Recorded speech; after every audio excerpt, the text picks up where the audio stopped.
Vivir mejor.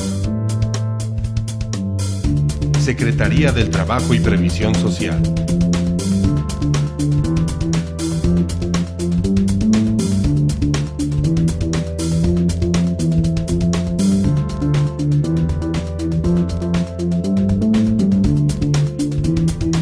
Norma Oficial Mexicana 019, expedida por la Secretaría del Trabajo y Previsión Social en 2011. Constitución, integración, organización y funcionamiento de las comisiones de seguridad e higiene. Constitución. En todo centro de trabajo debe estar constituida e integrada al menos una comisión de seguridad e higiene.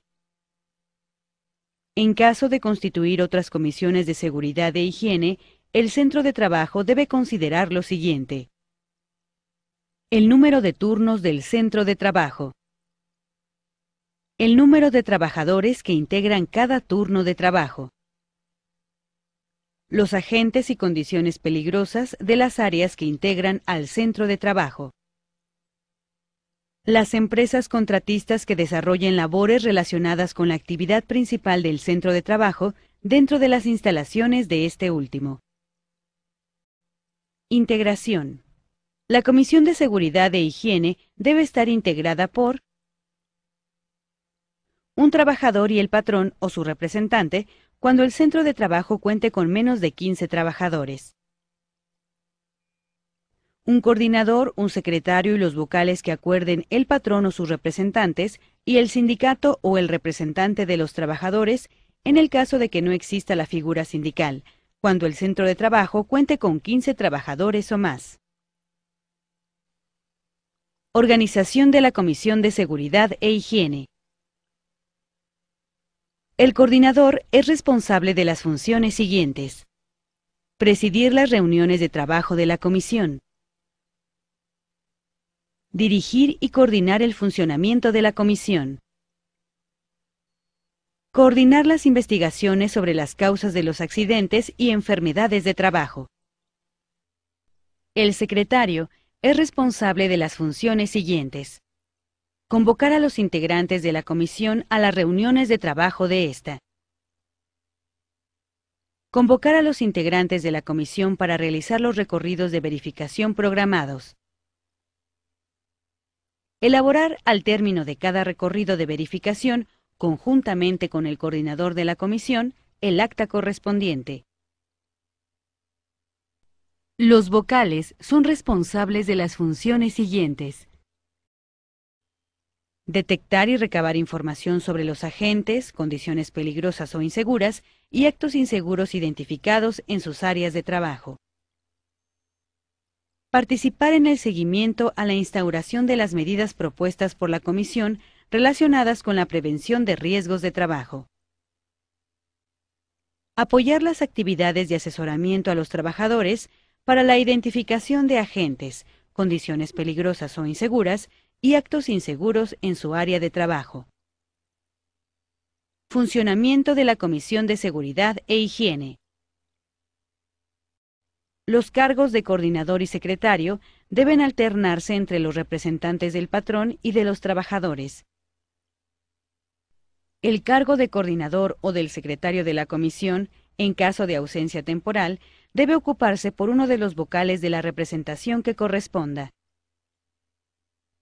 Se deben realizar los recorridos de verificación previstos en el programa anual de la comisión, al menos con una periodicidad trimestral. Los recorridos de verificación se deben realizar a efecto de identificar los agentes, condiciones peligrosas o inseguras y actos inseguros en el centro de trabajo, investigar las causas de los accidentes y enfermedades de trabajo que en su caso ocurran de acuerdo con los elementos que les proporcione el patrón y otros que estimen necesarios. Determinar las medidas para prevenir riesgos de trabajo con base en lo dispuesto por el reglamento y las normas que resulten aplicables. Dar seguimiento a la instauración de las medidas propuestas por la Comisión para prevenir los riesgos de trabajo. Norma Oficial Mexicana 009, expedida por la Secretaría del Trabajo y Previsión Social en 2011.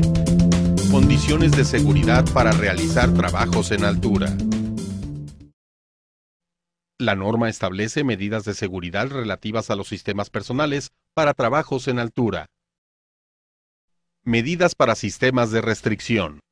Emplear los sistemas de restricción únicamente para limitar la distancia de desplazamiento del trabajador hacia cualquier borde peligroso donde pueda ocurrir una caída. Evitar que los sistemas de restricción se empleen para detención de caídas. Limitar la distancia de acercamiento a la zona de riesgo de caída, bordes, a no menos de 1.20 metros. Medidas relativas a sistemas de protección personal para interrumpir caídas de altura. Instalación de los sistemas de protección personal para interrumpir caídas de altura. Considerar en la instalación del sistema el posible efecto de elongación de la cuerda, el efecto pendular, para andamios tipo torre o estructura. Disponer en el andamio de una escalera u otro medio similar de acceso seguro. Estar provistos con barandales de al menos 90 centímetros de altura. Contar con rodapié con una altura mínima de 15 centímetros al ras de la plataforma. Evitar que los andamios sean ensamblados, utilizados o movidos de tal forma que estos o cualquier material conductivo en ellos pueda tener contacto con líneas eléctricas energizadas. Evitar la utilización de escaleras de tipo caballete como soporte para colocar tablones que se utilicen como andamios.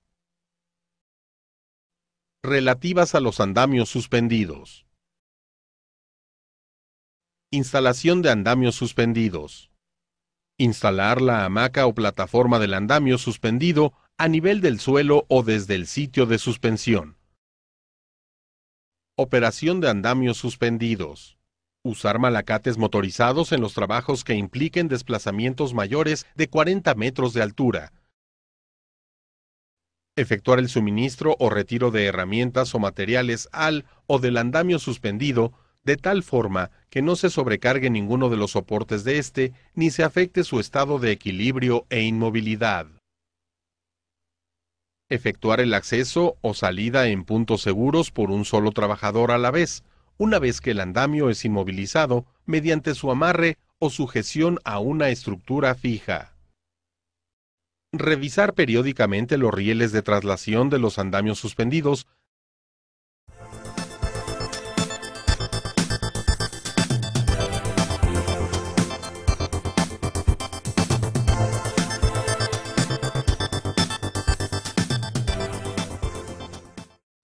Para plataformas de elevación.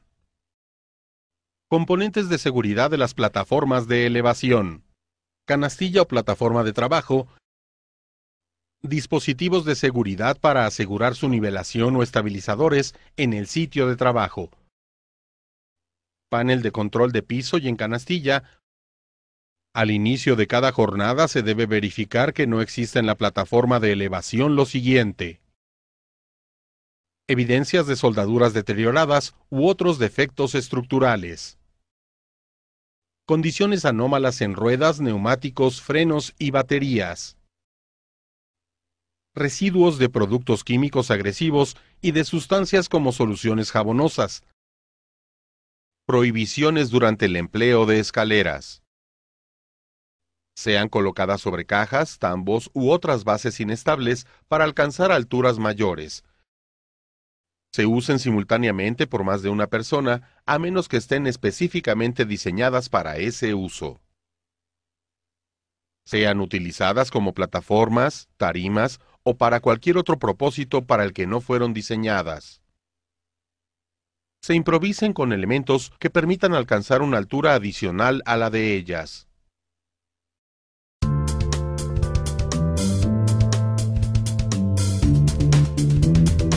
Norma Oficial Mexicana 020, expedida por la Secretaría del Trabajo y Previsión Social en 2011. Recipientes sujetos a presión, recipientes criogénicos y generadores de vapor o calderas. Funcionamiento, condiciones de seguridad.